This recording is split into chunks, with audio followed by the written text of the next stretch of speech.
Here's how to start a successful remote career in 2026. Hi, if you're new here, my name is Beth and I make content about finance, career, and side hustles. If you're interested in this kind of content, please subscribe to my channel, and if you do enjoy this video, please give me a like. It really helps me grow. So in this video, we're going to be talking about how to start a remote career successfully in 2026. Before we start, I wanted to talk about some of the misconceptions that people have about remote careers right now. Because remote work is not dead. I don't know why anyone would think remote work is dead, because ever since the pandemic in 2020, remote career has only been going upward. So anyone who thinks remote career is dead is in the wrong. Remote career is very much alive and is very much here to stay. The second misconception is you don't need an online presence if you want to have a remote career. If you want to have a remote career, your online presence is more important than your physical CV. Your physical CV is important, yes, and they will ask for it. But there's something about an online presence that gives you a high edge. You have an advantage when you have an online presence. So if you want to have a remote career, don't focus so much on your paper CV. Focus very much on your online presence. And the next misconception, which is the last we're going to be talking about in this video, is that anybody can start remote work. Anybody can start remote work, that is right. But remote work is kind of competitive now, and the entry-level jobs that people used to get very easily, like data entry and all of that, has become extremely competitive. People who are already working in those positions are not getting out of it. So new people are finding it really difficult to come into it. So one of the misconceptions people have is that anybody can do remote work. Anybody can do remote work, yes. But to succeed in a remote career in 2026, you have to be highly skilled. Highly skilled positions are always recruiting. However, the low entry barrier ones are really difficult to get in. So if you want to have a successful career in 2026, consider high entry skills. Now let's get to the juice. How do you start a successful remote career in 2026? The first thing you want to do is to pick a skill. You need to pick a skill, and not just a skill. You want the skill to be a high income skill, preferably a skill that has a high entry barrier. What that means is a skill that is not easily learned is going to put you at an advantage, because not many people are going to be competing for the jobs that you want to get. I know that anybody just wants to get started with an entry level, easy to learn skill, which is important. However, it literally takes like 60 to 90 days to master a high income skill. So why not just take the time, sacrifice, and learn the skills so you can be at an advantage when you do come into the remote job market. Rather than look for the next entry job, consider picking skills in customer service, media buying, virtual assistant, social media management. These are skills that don't take that much to learn. And if you learn it, take your time to really learn it and become really proficient, you're going to get a job in no time, because these are skills that are constantly hiring all the time. The next thing you want to do is to learn the skills the right way. When you've gotten a skill that you want to learn, you want to document your journey online. You want to make videos about how you're learning the skill. What it does is, while you're learning the skill, it gives you an opportunity to build a portfolio alongside. At the time you're done learning the skill, you already have a portfolio. That record of your journey is pretty much a portfolio that's going to stand out for you when you start applying to these jobs. And when you're doing that and putting it out there, you're building your social currency. And people who are just looking at your skill, just looking at you documenting your journey, are even going to start offering you a job before you finish. Yes, it works. It worked for me, and I know it's going to work for you too, because everybody wants to see you learn. And they say, okay, they're seeing your progress every day. They're seeing what you can do. You're already selling yourself. You're already applying, even without actually applying. So documenting your skill is the right way to learn a skill. Don't just learn it off camera when no one knows what you're doing. Rather, learn it on the online space. Document it every day. The one of learning virtual assistant, the one of learning social media management. Then any skill you learn, any tool you use, put it out there and say, okay, I use this tool today. This is the skill that I learned. Put out your work. This is what I was able to do today. This is how far I've come. Before you even finish learning the skill, you're gonna start getting job offers because people are literally seeing you do it online. The next thing you want to do is to build proof, not just skill. And that is why I said learning the smart way, which is doing it online, is really a good idea because it's gonna help you take through step 2 and step 3. Step 3, which is learning, which is providing social proof like a portfolio.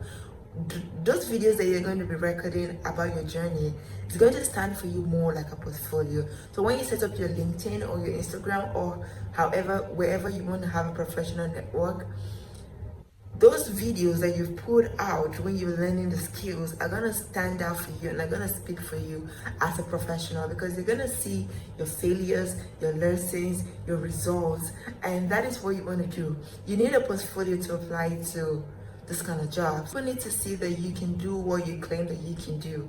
And the way to do that is to document your learning journey. So by the time you're done learning, you already have like a portfolio. So you have social proof, you have an online CV, you have an online presence, and everybody can see what you can do. That drastically increases your chances of getting hired. Now, when you're done doing that, the next thing you want to do is to get a CV.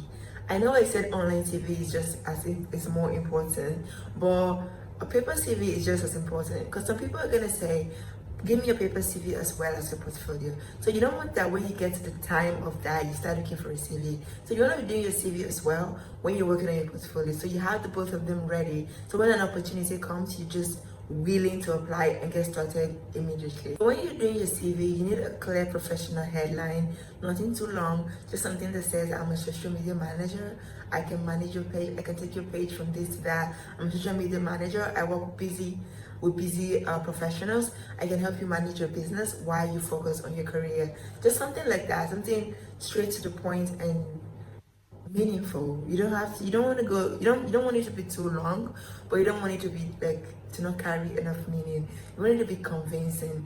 You need a professional photo and a short bio. Professional photo for your LinkedIn and a short bio.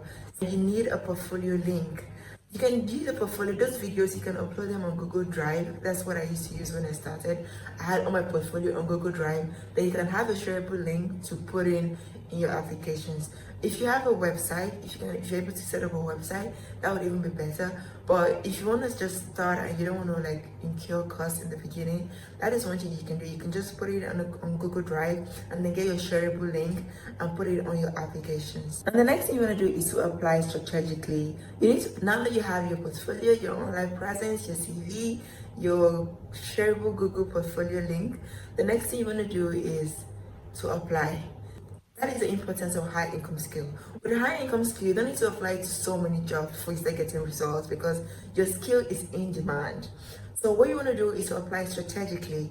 Make sure that the jobs you're applying to are recruiting from your location, they're recruiting your experience base. You don't want to just waste your time applying to multiple jobs. But if you have the time and the energy, why not? But you don't need to do all of that. What you need to do is apply strategically.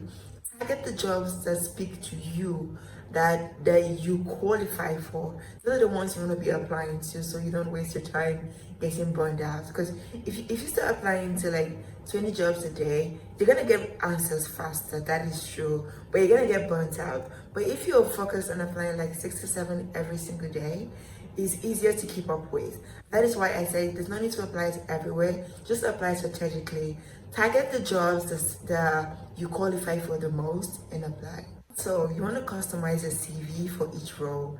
While your CV speaks about what you can do, some roles require a little more or a little less. So feel free to customize your CV to speak the role that you're applying to. Now, the next thing you want to do is to open your reach. Don't just look for remote jobs on LinkedIn. Go to company websites, go to social media manager page, social media pages.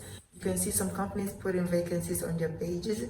Some companies put on LinkedIn, some companies put even on Facebook, and some companies just put it on the company website. So open up your reach. Don't just apply. Don't just wait for LinkedIn or Indeed or Glassdoor. I'm gonna make a video about the best places to apply for a remote job. But in the meantime, you can look out for LinkedIn, company websites, and social media pages of these companies. And the next thing you want to do is learn how to pass remote interviews. Because remote jobs don't have to have you on ground. They have like a more intensive recruitment process. They usually have like 2 to 3 interviews so they can be sure that you're fit for the role. So just practice, learn how to practice for these remote interviews. You don't want to have a perfect portfolio, a perfect CV, and then when you get a chance to talk about what you can do, you flop. So you want to practice. Maybe you want to take a few interviews here and there as a test to practice so you can get prepared for when the opportunity that you really want presents itself. You want to practice clear communication and problem solving. Clear communication, because I've met people who really have skills but don't know how to sell themselves. Selling yourself is an important skill when you're trying to build a remote career, because these people don't physically see you, and the way you talk to them is usually going to decide whether or not they continue with your application or not. So you have to practice clear communication. They need to know that you can express yourself, that you can sell yourself, that you can represent your business the way you represent yourself. So practice clear communication and you'll be good to go. Next thing you want to do is to think long term. Don't think about quick money. Quick money, we're all doing this job because we want money. But you have to think about long term. That's why I said a remote career, not a remote job. A remote career is something you want to get into it and stick with it. You want to stay in it. You don't want to do your project for 3 to 6 months and then get out of a job for another 2 years. You want a career, so when you're getting out of one project, you're into another. And these days, there are companies who are hiring full-time roles, like full-time, like not a project, like full-time roles. You want to focus on long term. Then just think about how can I get the next $300 project? Think about how can I get a job that's going to pay me for the next 6 years? So think long term. Thinking long term is going to make sure that you don't hurry to pick a skill. Pick a skill that you think that you can do long term. That is why I said go for high income skill, not just entry, easy to enter job. These high income skills like social media manager, customer service support, these are roles that people are going to take you and pay you and keep you on the job for years to come. So that's why I said it's really important to pick a high income skill and not just the next available thing. Now the real thing is that remote work is competitive, especially when your skill is something that almost anybody can learn. You're gonna suffer a little competition, but I don't want you to see it as suffering. I want you to see it as preparing you. And if you follow the steps that I've put in this video and you're consistent, you don't give up, you keep applying, I can guarantee you that you're gonna have a successful remote career in 2026. If you enjoyed this video, please give me a like. If you have any questions, please comment and I'm gonna get to it. And please subscribe to my channel, it really helps me grow. Thank you for supporting me and I'll see you in my next video.